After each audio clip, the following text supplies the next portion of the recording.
போல சிவகாமிய பார்த்துட்டு தாங்கிக்கவே முடியல. பயங்கரமா கதறி கதறி அழறாரு. எல்லாரும் அவர சமாதானப்படுத்திட்டு இருக்காங்க. இந்த சூழ்நிலையில டாக்டர் வந்து அன்புகிட்ட எல்லார்கிட்டயும் சொல்றாங்க, "நாங்க ஸ்கேன்லாம் எடுத்து பார்த்துட்டோம். ஆனா அவங்களுக்கு ரொம்ப மோசமா அடிபட்டதுனால ரொம்ப வந்து அவங்களுக்கு ப்ராப்ளம் ஆயிடுச்சு. அதனால அவங்கள காப்பாத்துறது ரொம்ப கஷ்டம். எதுவா இருந்தாலும் 48 மணி நேரம் கழிச்சு தான் சொல்ல முடியும்னு" சொல்லிட்டு சொல்லிடுறாங்க. அத கேட்டு அன்பும் பயங்கரமா கதறி கதறி அழறாரு. "நீ வா அன்பு, இங்கேருந்து ரொம்ப அழற, இங்க வா" அப்படின்னு சொல்லிட்டு வெளிய கூட்டிட்டு போறாரு.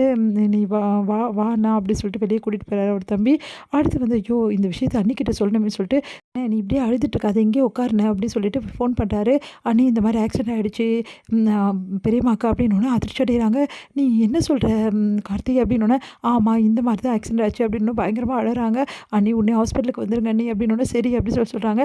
"என்னாச்சுடி? ஏன் இவ்வளோ அழற?" அப்போ அப்படின்னோனே, "அத்தைக்கு ஆக்சிடென்ட் ஆயிடுச்சாம்.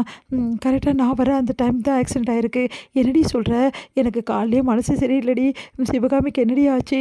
"சரிம்மா உடனே கிளம்பலாம்" அப்படின்னு சொல்லிட்டு, சரி சரி எல்லாரும் கிளம்பலாம் அப்படின்னு சொல்லிட்டு எல்லாம் கிளம்புறாங்க. இங்கே வந்து ஹாஸ்பிட்டலுக்கு வராங்க. வந்தோடனே வந்து எல்லாருமே அவங்கள வந்து தடுத்து நிறுத்துறாங்க. "நில்லுங்க ஒரு நிமிஷம்" அப்படின்றாங்க. அதை கேட்டுட்டு எல்லாம் அதிர்ச்சி அடைகிறாங்க. உடனே வந்து "அத்தையை பார்க்கணும்" அப்படின்னு சொல்லிட்டு சொல்கிறாங்க. "இங்கே பார், அதெல்லாம் பார்க்க முடியாது. நீ வீட்டை விட்டு போனல, அதோட உன் கதையெல்லாம் முடிஞ்சிச்சு. தேவையில்லாமல் வந்து பிரச்சனை பண்ண அவ்வளோதான். சிவகாமியும் உயிருக்கு போராடிட்டு இருக்கா. இந்த டைமில் வந்து இங்கே பிரச்சனைலாம் கொடுத்துட்டு இருக்காதீங்க. முதல்ல உங்கள் வீட்டில் இருக்கவங்க எல்லோரும் கூப்பிட்டுட்டு முதல்ல கிளம்பி போ" அப்படின்னோடனே, "என்னங்க நீங்கள் இப்படி சொல்கிறீங்க? சிவகாமி என் ஃப்ரெண்டுங்க. ஃப்ரெண்டாக இருந்தால் அதுக்காக பார்க்கறதுக்கெல்லாம் அலோவ் பண்ண முடியாது" அப்படின்னு. "ஆமாம்மா, எல்லாம் இவளால் தான் வந்துச்சு.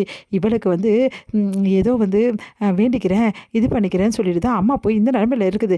எல்லாத்துக்கும் காரணம் இவ தான்" அப்படின்னு சொல்லிட்டு கூட வந்து அப்படியே வந்து சொல்லிகிட்டே இருக்காங்க மயூரி.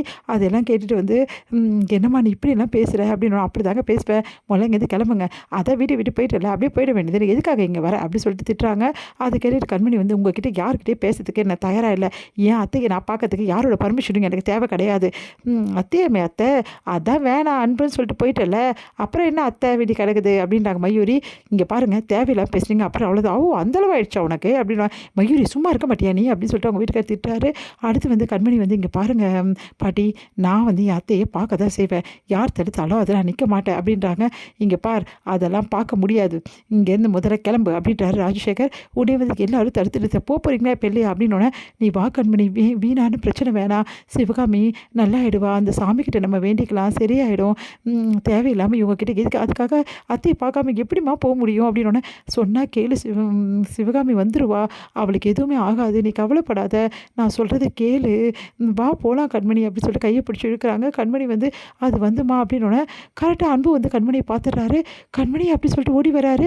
ஓடி வந்து அப்படியே ஹக் பண்ணிக்கிறாரு. "கண்மணி, இப்போ அம்மாவுக்கு என்ன ஆச்சுன்னு பார்த்தியா?" அப்படி சொல்லிட்டு பயங்கரமாக கதறிக்கிற அழுறாரு. "என்ன ஆச்சுன்னு பார்த்தியா? வா கண்மணி, வந்து பாரு கண்மணி" அப்படின்னு சொல்லி கையை பிடிச்சி இழுத்துட்டு போகிறாரு. எல்லாருமே அதிர்ச்சியாக பார்த்துட்டு இருக்காங்க. கண்மணி உள்ளே போகிறாங்க.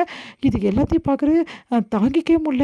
செம்ம டென்ஷனாக இருக்காங்க வெண்ணிலா. உடனே பாட்டி வந்து, அன்பு அன்புன்றாங்க. "இங்கே வா கண்மணி, இங்கே வந்து பாரேன்" அப்படின்னு சொல்லிட்டு கூட்டின்னு போயிட்டு காட்டுறாரு. "பார்த்தியா அம்மா என்ன நிலைமைக்கு ஆயிட்டாங்கன்னு சொல்லிட்டு, நான் எவ்வளோ பதறி போயிட்டேன் தெரியுமா? அம்மாவுக்கு எப்படிலாம் அடிபட்டுச்சு தெரியுமா? அம்மாவுக்கு எவ்வளோ ரத்தம் வந்துச்சு தெரியுமா? என் கையிலேயே வந்து அம்மா விழுந்தாங்க தெரியுமா? எப்படி இருந்தது தெரியுமா எனக்கு? என்னால் தாங்கவே முடியல கண்மணி" அப்படின்னு சொல்லி நடந்த விஷயத்தெல்லாம் சொல்லி சொல்லி அழறாரு. கண்மணி கிட்ட கையை பிடிச்சவர் விடவே இல்லை கண்மணியை. கண்மணிக்கும் பதட்டத்தில் ஒன்றுமே புரியல. "கண்மணி, அத்தை வந்துருவாங்கல்ல, உன்னோட அத்தை கண்டிப்பாக வந்துருவாங்கல்ல, என் அம்மா வந்துருவாங்கல்ல" அப்படின்னோட, "வந்துருவாங்க" அப்படின்னு சொல்லிட்டு சொல்கிறாங்க. "பாரு கண்மணி எப்படி கிடக்குறாங்க பாரேன்" அப்படின்னு சொல்லிட்டு அன்பு வந்து தொடர்ந்து வந்து கண்மணிக்கிட்ட பேசிகிட்டே இருக்காரு. கண்மணிக்கு ஒன்றுமே புரியல. அப்படியே பார்த்துட்டே இருக்காங்க. கண்மணியால் அன்பை விட்டு கையை எடுக்கவும் முடியல, விட்டு விலகவும் முடியாமல் அப்படியே தவிச்சு நிற்கிறாங்க கண்மணி. என்ன பண்ணுறது தெரியாமல்.